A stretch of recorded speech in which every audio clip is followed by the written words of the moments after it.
Okay, सो आज मैं और एक प्रॉब्लम डिस्कस करने वाला हूँ। ये एक आरसी सर्किट का प्रॉब्लम है जो कि जेई के लिए तो काफ़ी इम्पोर्टेंट होता है आरसी सर्किट, और ये एचपीएससी में आया हुआ है। तो ये एक आप कह सकते हो कि थोड़ा बेसिक है। तो इसके बाद हम कुछ एडवांस प्रॉब्लम भी करेंगे आरसी सर्किट का। तो ये एक बेसिक प्रॉब्लम से हम स्टार्ट करते हैं। तो क्या गिवन है? Resistance R and capacitor C are connected in series with the ideal cell of EMF E at time t is equal to 0. Calculate the energy supplied by the cell and energy loss in the circuit in a time equal to 2 time the time constant. So आपका जो time है वो 2 time the time constant है, और इस time पे आपको क्या क्या कैलकुलेट करना है? Energy supplied by the battery calculate करना है, और रेजिस्टेंस और कैपेसिटर में टोटल कितना एनर्जी डिसिपेट हो रहा है ये कैलकुलेट करना है। ठीक है, तो शुरू करते हैं प्रॉब्लम को। तो पहले ड्रॉ कर लेते हैं resistance R, capacitor C, and that is your cell E. So इसका कंसेप्ट क्या है अच्छे से पहले समझते हैं। तो पहले आप सर्किट का इक्वेशन लिखिए। तो अगर यहाँ से करंट आई फ्लो हो रहा है, ठीक है, मान लीजिए किसी टाइम पे, any instant of time, and यहाँ पे फ्लो हो रहा है, यहाँ पर कितना वोल्टेज ड्रॉप होगा? वी आर कितना होगा? आई इंटू आर होगा। और वी सी कितना होगा? V C is equal to charge by capacitance होगा। ठीक है, तो यहाँ पर V R plus V C is equal to total voltage of the battery, that is E. So अब यहाँ पर I R plus Q by C is equal to E. Right, अब डिफरेंशिएट कीजिए, D I D T plus, अगर D Q by D T करेंगे तो I हो जाएगा I by R C is equal to E by R. ठीक है, sorry, यहाँ पर ई बाई आर नहीं, यहाँ पर ज़ीरो हो जाएगा क्योंकि कांस्टेंट का डिफरेंशिएशन तो ज़ीरो होता है। सॉरी,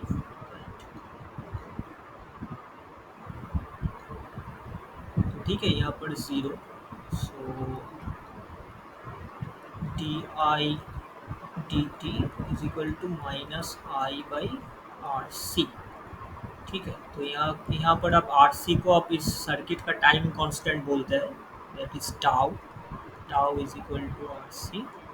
सो यहाँ पर जो करंट आएगा, करंट इज सम कांस्टेंट, उसको हम आई नॉट बोलते हैं, I not E to the power minus T by tau. Okay, so आपको आई नॉट का वैल्यू पता होना चाहिए। तो आई नॉट का वैल्यू आप कैसे फाइंड कर सकते हैं कि T is equal to zero में क्या होगा?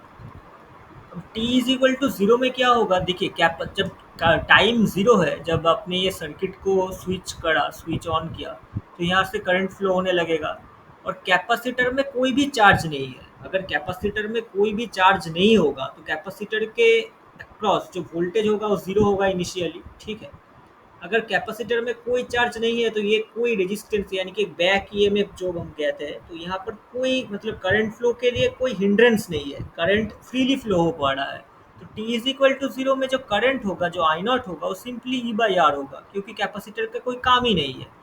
और इसको आप ऐसे भी सोच सकते हैं कि T is equal to zero में कैपेसिटर क्या करता है? जीरो रेजिस्टेंस प्रोवाइड करता है।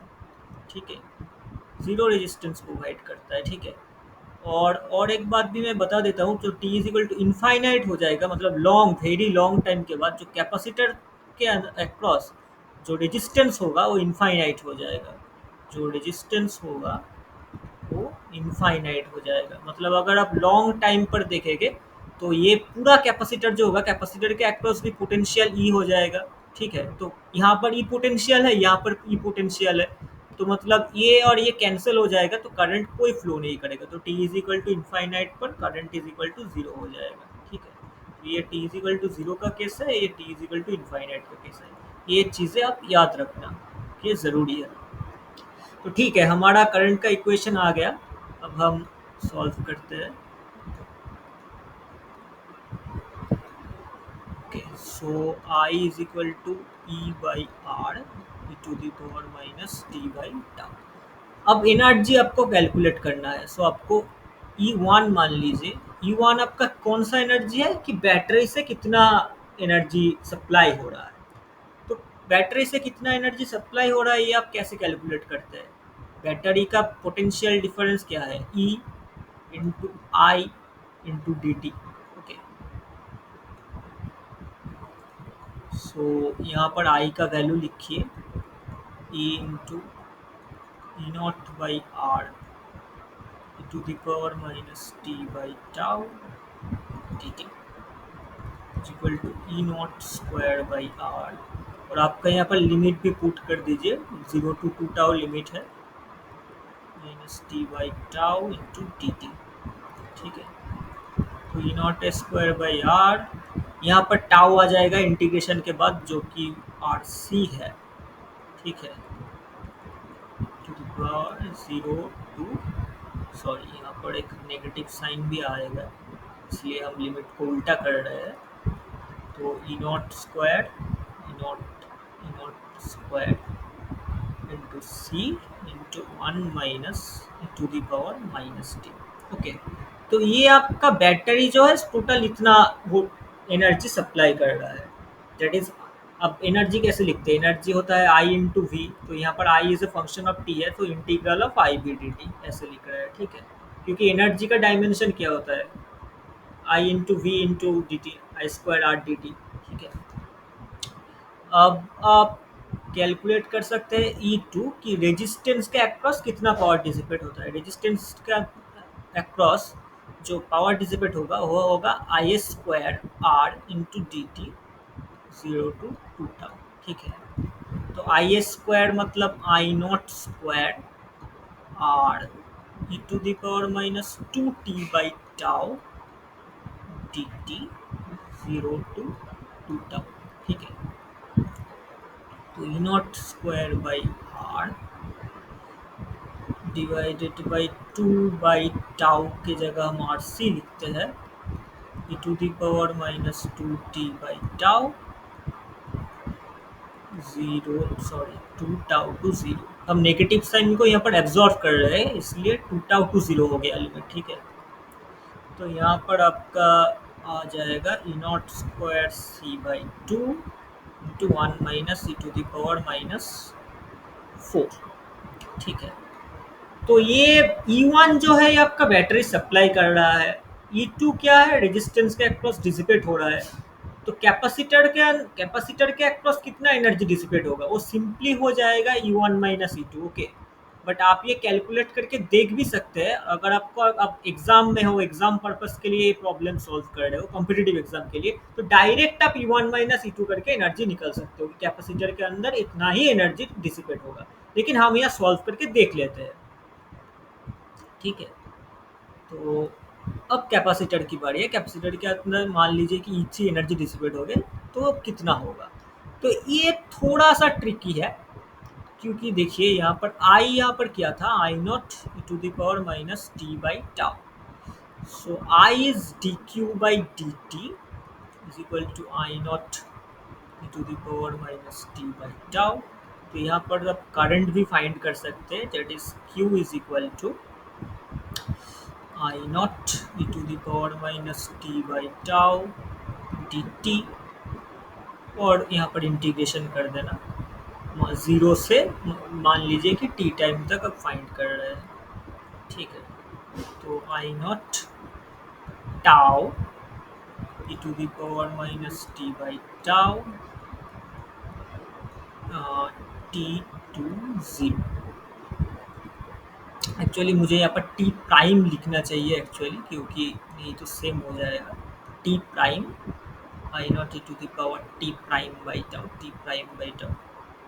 Okay, so E not by R into R C into 1 minus E to the power minus T by tau is equal to E naught C, इसको आप Q naught भी कह सकते हैं, E naught C to the power minus T by tau.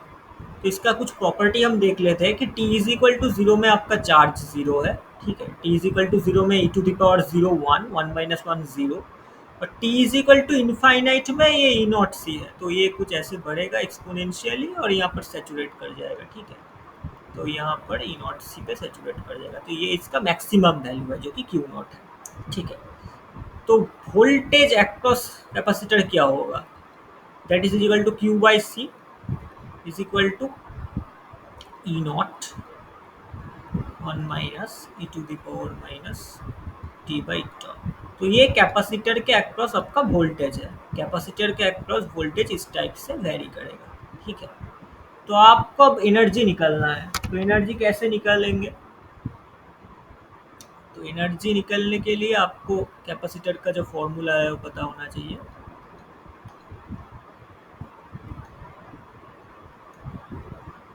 तो आप अब energy लिखिए। एनर्जी आप कैसे लिखते हैं, सी वी करके लिखते हैं। ठीक है, और हाफ सी वी स्क्वायर। ठीक है, तो यहाँ पर और आप ऐसे भी लिखते हैं कि हाफ वी इंटू क्यू।